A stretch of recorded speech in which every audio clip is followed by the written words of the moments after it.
Florida braces for what could be its worst storm in a century.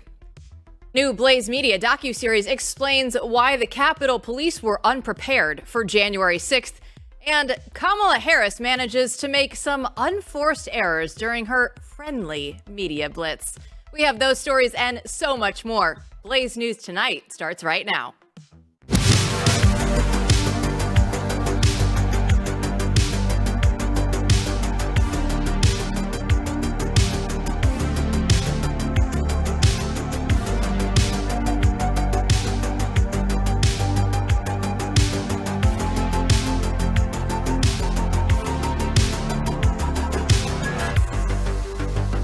Welcome to the chaos. I'm Jill Savage. Today is Tuesday, October 8th. Well, we're still dealing with the aftermath of Hurricane Helene, and another hurricane is poised to strike Florida so soon. It's Hurricane Milton, and it could be one of the most destructive hurricanes on record for Western Florida. So here to discuss, as always, is Matthew Peterson, editor-in-chief of Blaze News. And joining us now from Florida is Julio Rosas. He's our Blaze Media national correspondent. So Julio, let's start with, where are you right now in Florida, and what are the conditions like on the ground right now? So I'm about 25, 30 minutes outside downtown Tampa. This is the Tampa Bay area is, as you were saying earlier, it's expected to get a pretty significant storm surge because on the last time a direct impact from a hurricane was back in 1921. And so obviously, it's still kind of early to say definitively if it will be a little bit to the north or a little bit to the south, or we'll head directly for Tampa. But I drove down this afternoon from Tallahassee. I interviewed Governor DeSantis, getting updates at the State Emergency Operations Center. And on my way down, the traffic was great. Traffic was great coming down at Tampa. It was the northbound traffic that particularly south of Gainesville is where it really started to pick up, and that's where you started to see the gas stations were out of gas. And so DeSantis did say that they have about half a million gallons of fuel in reserve right now, with another 1.2 million on the way for both gasoline and diesel. And it just obviously takes some time for that to get replenished because so many people right now are heeding the warnings. And, even if you're outside, you're not close to the coastline, the hurricane force winds, which is still expected to be a hurricane when it leaves the peninsula, which is also pretty significant, that can obviously cause significant damage to both buildings and to the power lines. Julio, everyone's talking about all the damage, this whole last week that we've seen throughout the rest of the country. Could you speak a little bit about what the damage is in Florida from the last hurricane? I mean, they're still cleaning stuff up in some areas. Oh yeah. I mean, the debris removal process usually takes months, and that's why DeSantis ordered the dumps and the collection missions to be running 24/7. So state agencies are right now still removing debris as fast as they can, and they're going to continue to do that until it's no longer safe to do so. So with Hurricane Milton expected to reach landfall around sometime in the late evening, they'll still go out and do that. The issue is that even with the 4-foot storm surge, which is what Tampa Bay experienced with Helene kind of passed through to its north, it caused significant damage. This is a bay, right? And so that's why it's really concerning that if that much damage was caused by a 4-foot surge, Milton could potentially go up to 15 to 20 feet. I mean, that's obviously a big difference and a much more greater impact because it, again, potentially could be hit head on. And so they're working as fast as they can to remove the damage. They're working as fast as they can to secure loose items. But with such a short amount of time between Helene and Milton, they're not going to be able to completely clear everything. But I mean, every bit of scrap that is not on the street and flown at 100 miles per hour is obviously a good thing for preventing further damage or fatalities. So Julio, you mentioned that you talked to Governor DeSantis, and I know you wrote about it for theblaze.com. So what has Governor DeSantis done to prepare all of the Floridians for the storm? Well, he told me that he has marshaled as the maximum amount of state resources that he can. And he said that this is the first time that they have had to do that in a very long time. again, which speaks to the historical significance in order for the state to be prepared. He said that, because I asked him, I said, look, is there a little bit of concern about the stamina? Because obviously crews were working before Helene, during and after. And now we have another potentially even worse hurricane for the state. And he assured me that, yes, obviously it's not great timing for this to be happening, but they brought in extra people. They brought in 30,000 linemen for the state. They are working around the clock to make sure that everything's in place for when the storm hits, and obviously for after. And so it is pretty. I mean, I think it's pretty interesting that that this could not be the last hurricane either, because hurricane season doesn't really end until November. So one could potentially sneak through after this one hits the state, and so there is a little bit concern.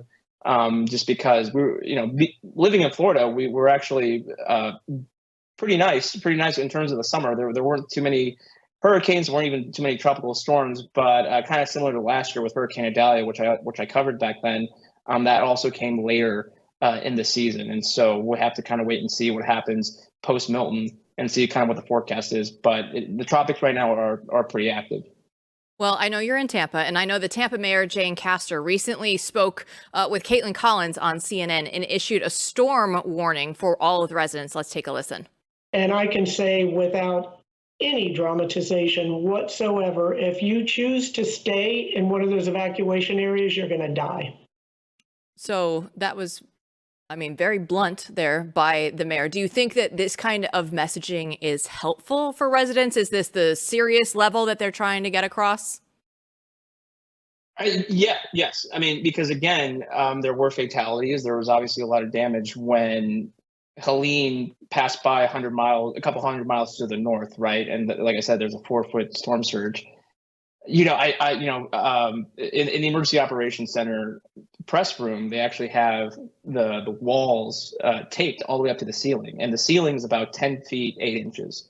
And so obviously that's taller than me. It's taller than everybody in the room, and it's expected, again, if all projections are correct, that we're going to get even 5 more feet on top of that. And so I'd be hard pressed to find anybody who is in a mandatory evacuation zone and is going to be able to withstand that. That said, Florida man does exist for a reason, but storms they're just way more unpredictable, especially when you're in it. The kind of good news is that it's projected to be faster as it goes across the state, so it's not going to be super slow.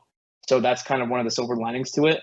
But this storm has been hard to kind of predict. They didn't even think it was possible. None of the models predicted that this was going to reach a Category 5. As of right now, it's a Category 4, and it might be downgraded to a Category 3 when it actually makes landfall. But even a strong Category 3 can cause a lot of damage to a vulnerable area like Tampa Bay.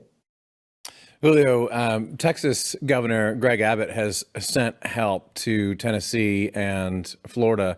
I'm curious, what do you think the federal government is doing, and what should they be doing? Are they involved in sort of pre-planning or preparing for this next hurricane? They are. DeSantis did say that everything that he has asked for from the Biden administration, he has been given. Again, being at the Emergency Operations Center, I did see FEMA personnel. Obviously, those are kind of the planners.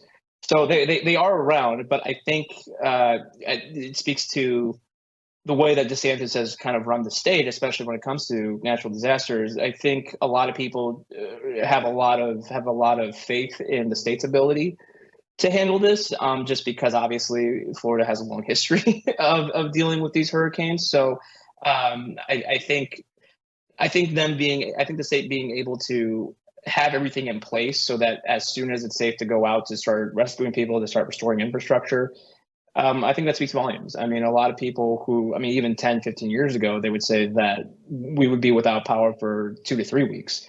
And now it's 2 to 3 days. That's what I was hearing back when I covered Hurricane Idalia last year. So there's a good track record for the state. Obviously, the federal government's been their track record is not as good, especially after having come back from North Carolina last week. So I think for the people, for the state, I think they realize, or they understand that at the state level, which is very important, obviously, they're in good hands with the DeSantis administration. All right, I don't need you to be reporter Julio Rosas right now, but do you feel prepared for everything that's about to come down here in Tampa? I think so.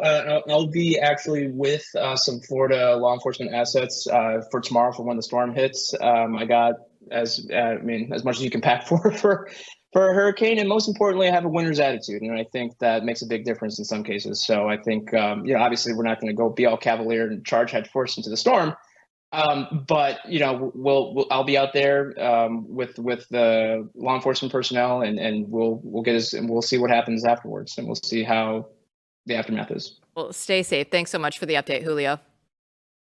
Thank you.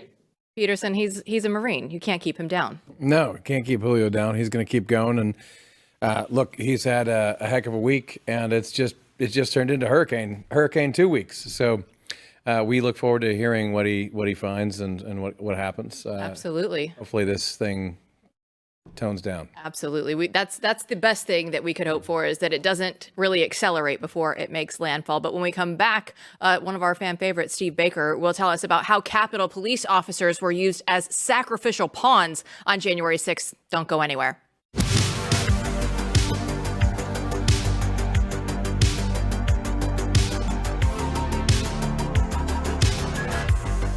You know what they need right now, if you're going to be riding out this storm right now, is just to sit in your favorite chair with your favorite glass of whiskey. And if it turns out that with every glass you're helping to support a great American cause, doesn't it make it that much better? Well, it's time to chart your own course with Flying Ace whiskeys from Craftco. They're inspired by generations of American aviators and proudly made right here in the United States. Flying Ace is not only making amazing whiskeys, they're also committed to supporting our brave troops and their families through their partnership with Folds of Honor. And they're providing scholarships to the families of Americans fallen or disabled. And these scholarships allow families to begin to chart their own new course after experiencing great sacrifice. Flying Ace whiskeys are American proud because they're American made. And they're American proud because they're helping to support our heroes and their families. So don't wait around. Today's the day to get your own and see what all the hype is about. Go buy online at flyingacespirits.com. Use code America to get free shipping. It's flyingacespirits.com. Code America for free shipping. Why were Capitol Police caught off guard on January 6th, 2021? Well, Blaze News investigative journalist Steve Baker sought to answer that question in one of his latest pieces for theblaze.com, and he joins us right now. So, Steve, just tell us what you found and why Capitol Police weren't prepared for the Capitol riot. Well, this story for me started over 3.5 years ago. It started for me at 1:19 p.m. on January 6th of 2021 when I looked them in the eye. I was there on that lower West Terrace battle line, and I saw the fear in their eyes. I also saw them unprepared. They weren't wearing protective gear. Most of them were not. They didn't have so much as protective glasses, shields, helmets. They were deer in the headlights. And then, of course, the video review began after that, not only from my own camera, but then hundreds and thousands of other hours as I put that together. And then, of course, the interviews now happened. We started to build the contacts, both on the record and off the record, with frontline Capitol Police officers who were on that battle line that day. And we began to learn from them that almost to a man and to a woman, they believed that they were set up to fail. And so our story series goes through all of that. Steve, right after January 6th, you published a video in which you said most of the violence was committed by Trump supporters. Have you changed your mind about that over time? Look, I have been flexible in my opinions on what happened that day as new data and information comes in. Look, with my eyes, what I saw was people in Trump gear, Trump flags, Trump beanies and hats performing violent acts against law enforcement that day. I went home, did frame-by-frame analysis of my own video first, and then I began to say, wait a minute, who's that? What's happening there? That's a job somebody is doing. These are color revolutionary tactics. Now, I don't know who they are. I don't know if they worked for Trump. I don't know if they worked for MAGA. I don't know if they worked for Pelosi. I don't know if they were Antifa. I don't know. That's when the questions began, because obviously there were actual professional agents provocateur in that crowd. And then, of course, I met my friend Mike Waller, our friend Mike Waller, through this experience. His first article came out on January 13. Mine came out on January 13. And then people started cross-pollinating us and saying, you need to talk to this guy because we saw the same thing. And this is a guy who had 40 years worth of experience in that, space, as they call it. If we take a look at the gigantic headline behind us, it says Capitol Police were sacrificial pawns on January 6th. They didn't give an S about what happened. Who said that and what were they talking about? When I first met Lieutenant Tarek Johnson, now he was the lieutenant who was in charge of internal security that day inside the Capitol building. He was the one who famously evacuated the Senate without permission. He was calling in to command, asking for permission to evacuate. He was telling them, I have a way out. Nothing. Silence. And he said, I'll take the disciplinary actions. I'm doing it, because he knew that the building had been breached. He evacuated the Senate. 8 minutes later, he rushes to the House and begins evacuating the House. And what he told me the very first time I met him, when I told him that I had written about this months and months before, that I believed from my own analysis that they were sacrificial pawns, that's when he pointed his finger right in my face. And he says, you're exactly right. They did not give an S about what happened to us that day. That's one of the most fascinating parts of this. And you make this point, you make it in this article, which everyone should read at the Blaze, that so many of these people, they know they were set up. They say they were set up. Right. And it's remarkable that a lot of the legacy media doesn't talk about that at all. They don't really care about the people on the ground that then they celebrate, for political points, that they were the heroes of January 6th, but they don't actually listen to what they say. And you've spent a lot of time talking to them.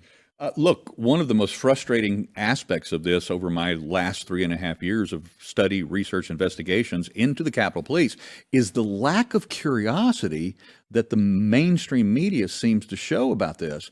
Less than a year ago, I was having lunch with a Pulitzer Prize winning journalist, I won't say which publication, and he said to me, why don't we know these things? Talking about himself and his very large mainstream publication that he works for. Why don't we know these things? And I said, because you're not allowed to ask the questions, and you know that. Yeah, that's definitely apparent at this point. Right. Given everything we've seen. So one of the things that we've seen because of your work, we actually cheated a little bit, right? Last week or earlier this week, I can't remember. And we showed some of the first video with Harry Dunn and yacked about it a little bit. But we should have, now that we have the man himself on, you should tell our audience a little bit about the docuseries that we've initiated called A Day in the Life of Harry Dunn. Yeah, we've done a lot of work on Dunn already, and we've revealed a lot of his inconsistencies, his trial perjuries, a lot of the, we'll just call it the corruption that he was involved with at the Capitol Police himself. But we've been promising everyone for months now that we were going to do an actual feature on A Day in the Life of Harry Dunn, detailing what he did and did not do compared to his what he wrote in his book, to his trial testimonies, to his testimony before Congress, as well as his accountings given to the FBI that conflict with one another. So we decided to do all that. But it's interesting, if we go back to what we were just talking about before, when we're talking about Harry Dunn and not being asked the questions, this all started for me on October 6th of 2022, sitting in the first Oath Keepers trial. The prosecution went up to the lectern, addressed the judge in the court, and said, we have a rogue attorney that's about to release those 302s, those are the FBI interviews that are under seal, they're under court seal, they're marked highly sensitive, they can't be revealed. But this rogue attorney is about to release these to the public. And the judge addressed the media pool by camera, because we were down on the first floor, they were on the fourth floor in the courtroom, and said to the media, instructed the media for them to tweet out a warning to this rogue attorney and tell him that if he did that, he would hold him in contempt and put him in jail. And all of the other mainstream media journalists in that room giggled, dutifully started typing on their computers, and I sat in the back of the room and I went, what's in those 302s. Mm-hmm. And that's where it began for me. They don't ask the questions. Frighteningly incurious. Yes. And I look at this from where we are now and tying it back into modern day because we're only weeks away from the election right now. So how does this story tie in with what we're about to go through on November 5th? This is the most important part about January 6th in general, and especially because Dunn is the poster child. He is the one who has been elevated by his own lies, elevated by Congress members, elevated by the president through presidential medals, congressional medals, an unlimited number of media appearances, to the status of a hero when in fact he was anything but. When in fact he was actually a guy through his perjuries responsible for people spending years and years of their lives in prison at this point. So why is that important? Because if he can get by with it in that situation, then the government can get by with it with all of us. It not only shows the corruption and what the Democratic January 6th Select Committee was willing to do, it also shows why isn't the GOP doing something about it? Why isn't the Judiciary Committee bringing these officers who we've nailed to the wall for their lies and their perjuries in trial, why aren't they bringing them and putting them under oath and making them answer for it? It drives me nuts because obviously the first thing is just the injustice of what happened needs to be addressed. So the story should not go away. But to what Jill is saying, this is still the central narrative about, if you really want me to tell you what's wrong with President Donald Trump, again, we can't have that because of what happened on January 6th. And then when you start asking about what actually happened, which is complicated, right, to be fair, right? It is. But it's not as if it's some simple conspiracy theory or something like this. When you start asking real questions, then all of a sudden you're like, what the hell is going on? And correct me if I'm wrong, but not a single legacy media outlet has addressed your stories about the perjuries that went on with those two officers that day. Is that right? They buttoned up. And we've actually called out one of them by name, who participated with Harry Dunn in another deceptive action he did. We've got the full story at theblaze.com of when Harry Dunn wrote an anonymous letter on Capitol Police letterhead with the assistance of a CNN journalist in the composition of that letter. We love when you come on and give us all of the updates on January 6th, but I know you're from North Carolina. Yes. Initially. So I want to ask you, because I think that you're heading back there. What's this like watching all of the Hurricane Helene coverage, and what do you hope to do when you get back home? I walked into Matt's office a week ago and I said, Matt, I need to be in North Carolina. I've got too many things going on right now. I've got to get them done. I flew back here from D.C. last night to Dallas. And as soon as we finish here, I am getting in my car and I'm headed back to North Carolina.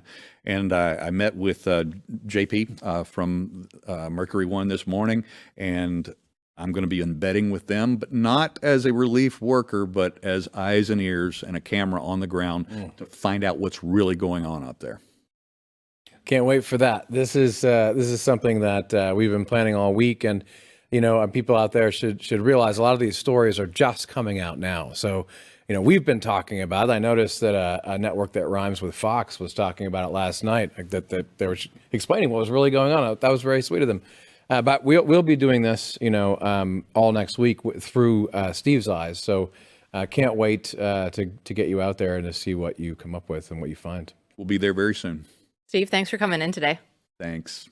When we come back, Chris Bedford will join us. And you know what? He's going to give us a look at Kamala Harris's highlight reel from hard-hitting news sources like The View. Next.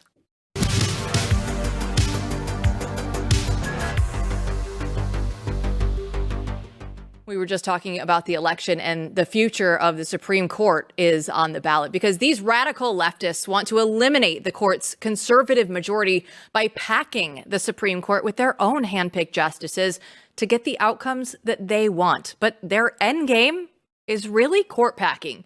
At First Liberty, they call this assault on the court what it really is, a Supreme Court coup. Now, the frightening thing is for them is that come January, their plan could actually become our nation's reality. And that's why they're sounding the alarm, and they need you to join them. But if we all take action together, if we unite our voices, we can put a stop to the radical left's plan to take on the control of the Supreme Court. And as the 2024 election approaches, we need to do three things. First of all, find out where each of your candidates stand on the radical issues of packing and purging the court. Second of all, share what you learn with everyone. And third, do your civic duty and vote, because the future of the court, the preserving of an independent judiciary, is in our hands. If we lose the court, we lose the country. And that's why First Liberty is taking action, and they need us to join them, because with patriots like you standing for the Supreme Court, we can safeguard the independence of the judiciary, just as the founding fathers intended. And by saying no to the left Supreme Court coup, we can secure the blessings of liberty and protect the future of our constitutional rights for our children and grandchildren. So go to supremecoup.com/Jill. It's supremecoup.com/Jill to learn how you can help stop the left's Supreme Court takeover. The Kamala Harris media blitz continues. Harris appeared on The View to give us a sneak peek of what to expect from her as president. Well, if anything, would you have done something differently than President Biden during the past 4 years? There is not a thing that comes to mind in terms of, and I've been a part of most of the decisions that have had impact. Let's hope we never have to figure out if that's going to happen or not. Here to discuss is our senior politics editor, Chris Bedford. So, Chris, I look at this interview and Kamala's something old and something new. She's her own person, but she's still the current vice president. What is the lane that she is trying to pick right now? You know, it's funny. She's tried to distance herself from Joe Biden, but she still hasn't come up with like a very good line in response to, all right, well, what are the differences between you and Joe Biden? Her whole Vibes campaign was about being a different person, a new path forward. We can't go back to apparently what's right now.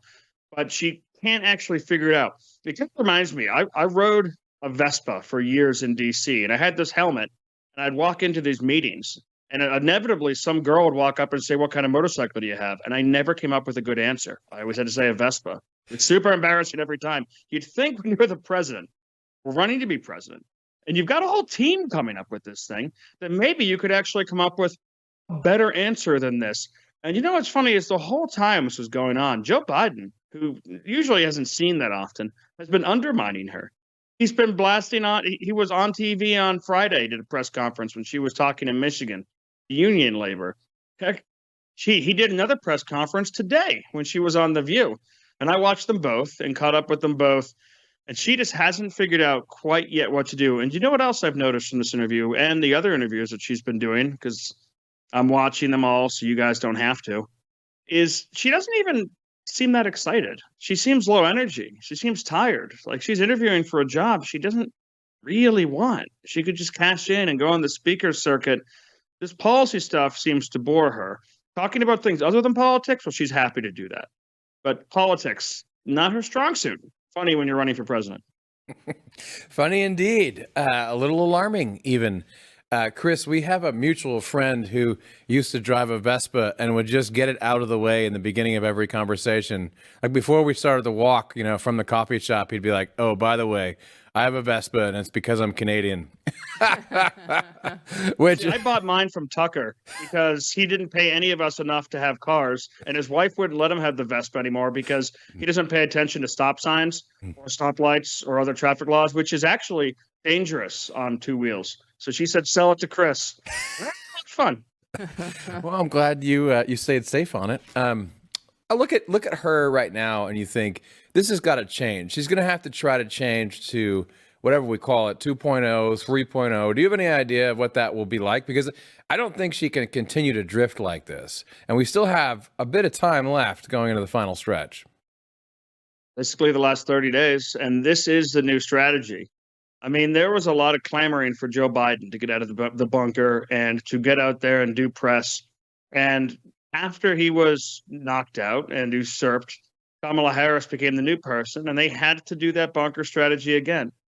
But they're looking at the internal polling. They're seeing her doing significantly worse than Joe Biden. They see her doing worse in some states than Hillary Clinton was polling against Donald Trump. And that really frightens them. They're worried that the floors are going to drop out in the last 30 days. The Republicans have slowly but surely gotten their acts together. You start to see Sunday Football has got ads up, lines about paying for transgender transition surgery for inmates in prisons, has been doing really well and moving men a lot when they're playing these ads with the NFL. And Democrats are starting to worry. You see Andrea Mitchell out there talking about how they've got a man problem. You see pollsters saying, well, Democrats have difficulty right now reaching white men and black men and Hispanic men and old men and young men, which basically just means they've united all of manhood against them. So this strategy is the beginning of that. It could reach up to 20 million viewers, estimated, by the time she finishes Thursday night. But she's still not talking to men, really. She's out there on The View. She's out there on Call Her Daddy. Dudes don't listen to that. So this is, I think, them dipping their toe in. 60 Minutes, of course, where she didn't do that well. And those weren't gotcha questions. They were just serious questions, journalistic questions where the reporter wasn't going to let her give non-answers. Right now, the way it's looking, I kind of think the bottom falls out for her in the last 30 days. She just doesn't have the capacity to change from who she is. Well, you mentioned the 60 Minutes interview, so let's just dive into that, because I loved it when she went out and she claimed to have the same firearm that she's also tried to ban. And she also went out there, and I think the worst part of it is she tried to defend her record on the southern border. Let's take a listen. Was it a mistake to kind of allow that flood to happen in the first place? I think the policies that we have been proposing are about fixing a problem, not promoting a problem. Okay. But the numbers did quadruple. And the numbers today, watch. because of what we have done, we have cut the flow of illegal immigration by half. But should you we have done cut that? the Should you flow have of done that? fentanyl by half. But we need Congress to be able to act to actually fix the problem. To me, something interesting with that interview in particular is she's getting that pushback that I don't think that she's gotten very much of thus far. Oh. But I want to ask you, though, I mean, she's out there. She's trying her best to convince people that she's effective with the southern border.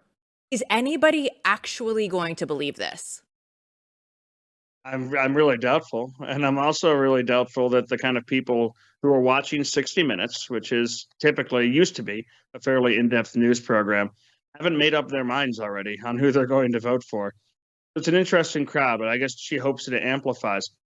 I started just taking notes about 2 minutes into that interview because it was like watching an SNL skit of political platitudes. And she used a lot of the same lines in The View. Leaders should lift people up, not put them down. We're about developing consensus and unity and moving forward together with a strong America. There was one point where Kamala Harris looked at this, serious reporter and said, I am running for president of the United States. She was just using time like a child doing a book report for a book they haven't read. Such banalities. And it was good to see the interviewer was civil, polite, but firm, and wouldn't let her get out of some of these things. When she was saying, well, we'll pay for this, when she refused to answer how she was going to pay for some of her proposals, she talked about all these different other platitudes. The reporter came back and said, well, no, the question was how you're going to pay for it. And then when she said, well, we're just going to raise the taxes on the rich, he said, well, you have to operate in the real world. But Congress ain't going to do that.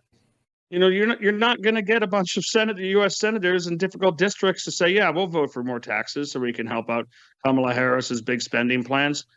That kind of pushback she's been unable to answer to. She can go if you want to ask her about immigration and you're satisfied with her answer that she grew up in a middle-class family, well, then you'll be fine. But if you're actually looking for real answers, the Democrats don't really have them. Chris, your prognostication here is getting me way too excited that my wildest dreams would come true, which is that cold, hard reality would come crashing down around the absurdity of running this woman for office. But, that's very hopeful. But why don't you give us a little bit of a rundown on the Senate? Because this is going to be a huge battle and some interesting things are going on there. I know in Wisconsin and other places. Yes, absolutely. The Senate, I think, at this point is probably not a winnable target for Democrats. I think Chuck Schumer's days as the majority leader are going to be coming to a close. the map you knew from the very beginning was going to be a tough one. You have places like Montana, which is actually a kind of a strange state. It's a little hippie-ish in some ways. There's a lot of environmentalist kind of green movement out there that mixes in with the ranchers and the cowhands that are more like they're conservationists for sure, but they're not out there chomping on granola and pretending to be Indians at protests. And Tester's going to lose. I mean, at this point, he's throwing water at and attacking the administration, which is making his job more difficult. I mean, the Department of Education literally just cut off money from Montana colleges over transgender stuff. And that's a dumb thing to do when you're trying to win that Senate seat. Ohio is also a place where Democrats are in trouble. And these are states where you've kind of had these Joe Manchin type figures, because at this point, Ohio's not purple. When we were younger covering this stuff, Ohio was purple. Now it's pretty thoroughly red. So you're going to see Sherrod Brown there probably going down to a well-run campaign. And now you see in the Cook Political Report, as of today, states like Wisconsin are starting to look like toss-ups as opposed to lean Democrat. And that's some of the coattails, honestly, of Donald Trump, who was competing in places like Wisconsin, and he was competing in places like Michigan. And it causes trouble. The Democrat running for Senate, Wisconsin, is running ahead of Kamala Harris and is still potentially in danger. Now, a lot of the times, pundits and pollsters get excited. They start to predict waves. And usually what ends up happening is more expected things. But even if it stays completely within the range of respectability, I think you're looking at whoever it ends up being, a new Republican majority leader in the Senate. And then you see a House of Representatives that basically just falls in line. Well, you're definitely giving off Professor Bedford vibes today, but it's fall now. It is fall, but the question remains, do you still drive the Vespa? No, it got stolen, and the second time it got stolen, I didn't get it back. The first time I did, a little beat up. Well, there it is. These are the answers that we really wanted to know. So thank you for bringing all of the hard-hitting facts and the Vespa answers for us. Bedford, thanks so much. See you tomorrow. Our next guest, you know what? Stick around, because you will actually help you care about what you're going to wear again. Don't go anywhere.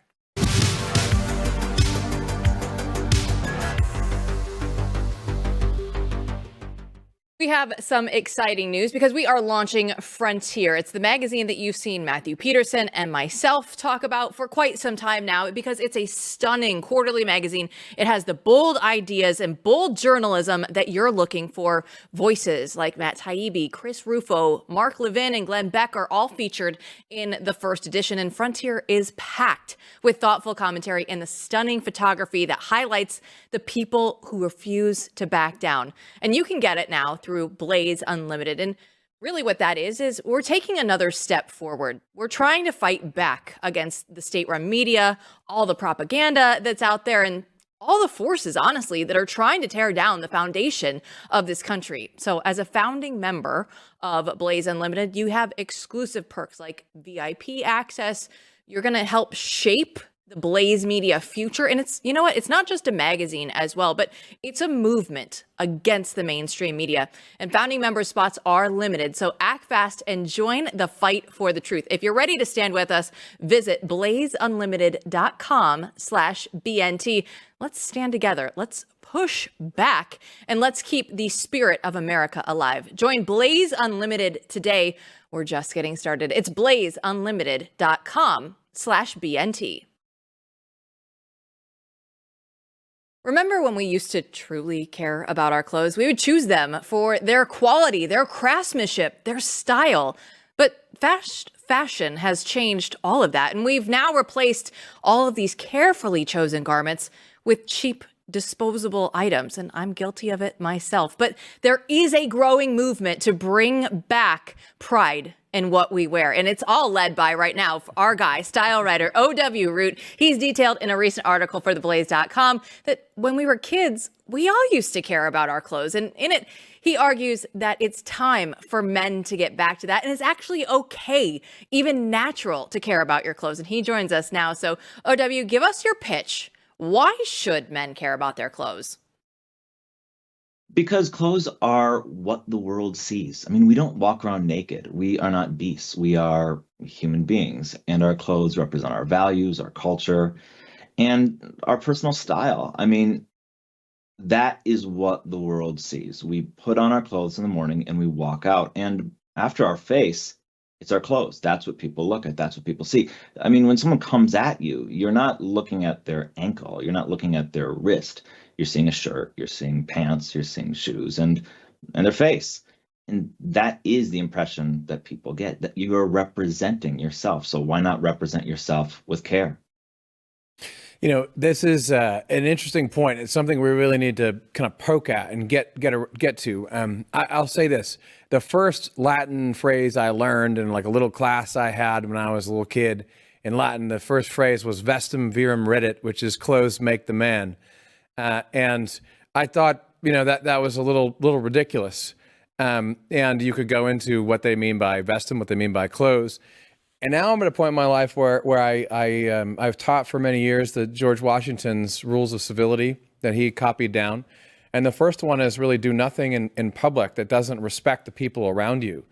Mm-hmm. And it's this acknowledgement that whatever you do is impacting those around you. But in order to unravel this though, first, why do you think we came to a place where we don't care? Or, you know, when I first heard that phrase, even as a kid, I thought, well, that's ridiculous. We all know that clothes don't really matter and don't make us people. I think that it's somewhat tied into the sort of general loss of manners, actually. I mean, dressing decently is a form of manners. Like you said, you're giving respect to other people. You know, if someone invites you over for a dinner and it's a decent dinner, if you look like trash, that's disrespectful, really. It's showing that you don't care enough to dress decently. You don't care enough to give them respect. It's like just walking in their house and not even saying hello. And as we've seen a sort of loss of decorum and a sort of general loss of manners and civility, it goes right along with losing a kind of civility of aesthetics and civility of clothing. I look at what you're wearing right now, and if people are watching, they just saw Chris Bedford, our political analyst. He was wearing something very similar. It's fall now. Everybody has these blazers on, and I just love that you're out there. And also, if people are online, if they're on X, I've recently started following you on X, and I love what you're putting out, because he's putting out like JFK sitting down reading a book, and it's you know, like you want to be outside like in a coffee shop or the nice fall air somewhere, and you really do present a world that you want to live in on X. And I commend you for that, because I see all these images out there and I say, man, we were once a great country. Absolutely. Absolutely. I mean, that's what I try to do. And I'm so glad that that resonates with you and that you feel that and you connect with that sort of world that I'm trying to create, because that's what aesthetics and that's what clothing can do. I mean, going back to what you said, Matt, clothes make the man.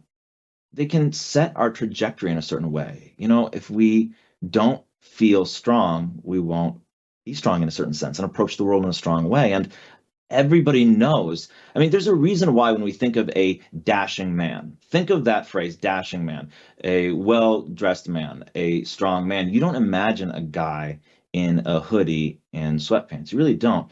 There is this image in your mind that it's probably a shirt with a collar. It's probably a jacket.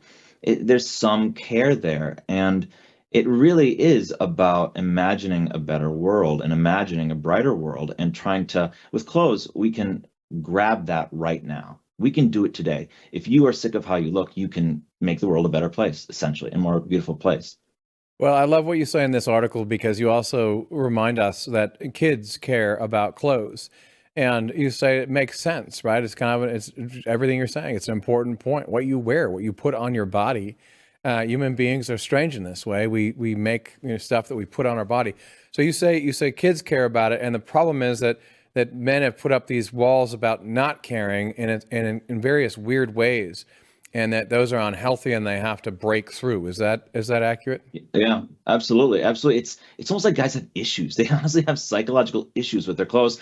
And the thing that's really important to remember is that dressing decently as a guy, dressing like a man and not in just androgynous slop, that's not a new idea. That is actually traditional. I mean, this idea that, oh, you shouldn't care about how you look, that is so new. That is not some deep traditional value at all. I mean, our great-grandfathers or grandfathers would think this is absurd. OW, making the world a more fashionable place, one article at a time. Thanks so much for joining us today. Thank you. And Matthew, it is true that we should just take pride and care about what we're doing. And I think that's just, you know, when we have Julio on at the top of the show, okay, what are we going to do? How am I going to take care of myself? How am I going to take care of my neighbors? Yeah. And even all the way through with OW, how am I just going to take care of myself on a day-to-day basis? Yeah, and look, I mean, I used to not think these things, right? I mean, I did not think these things were important, but I think what's changed is that this understanding that manners in the old Noah Webster's dictionary, like the founders, they thought manners were the same as morals. Like those two words could mean the same thing. And I used to think, well, manners are arbitrary. They're just capricious, like a dress code. Like, why do you have to wear this as opposed to that? It's always arbitrary. But the fact of the matter is, having rules of etiquette or accepted guidelines isn't arbitrary. Of course, every individual rule might be kind of arbitrary, right? Like, you know, you wear this as opposed to that. But all of it is giving respect and dignity to yourself and other people. And the more I think of the wisdom of the past, I realize they knew that some of this stuff was, you know, didn't kind of random what you chose to do, but it wasn't random that you chose to act a certain way as opposed to others in different situations, because it helps make you who you are. And we think now that we have to be authentic, like there's something authentic in us and we just be my true self. Like, what if your true self is an a-hole? The whole job is to work to make yourself better, right? Yes. So these are kind of habits that now as I get older, I see the importance of. Does that make sense? It is. It's such a great point, because I think that as we have lost all of the manners, everybody, you know, you're wearing clothes like you're going to the airport and it's all, you know, jumpsuits and sweatpants and all that now. And it goes hand in hand with what we're seeing in our political life. And right now, again, we can make the choice, like OW was saying, what kind of world do you want to live in? Well, we're 4 weeks away from the election right now. So what kind of world do you want to live in? Yeah, no. And this is now getting down to crunch time. I think a lot of people are feeling it. Certainly those in our industry are feeling it because we see it every day. But we've gotten to this point now where, you know, the momentum is just moving. There's almost like nothing you can do, right? The news cycle is moving so fast. And so it's important that people stay calm, but remember to keep their eye on the prize, right? Which is to go out and vote and bring other people with you. In the college football world where I used to work, all of the college football coaches would say, control the controllables. Do what you can do. Register to vote. Deadlines are coming up fast. If you're registered, make sure your neighbors are as well.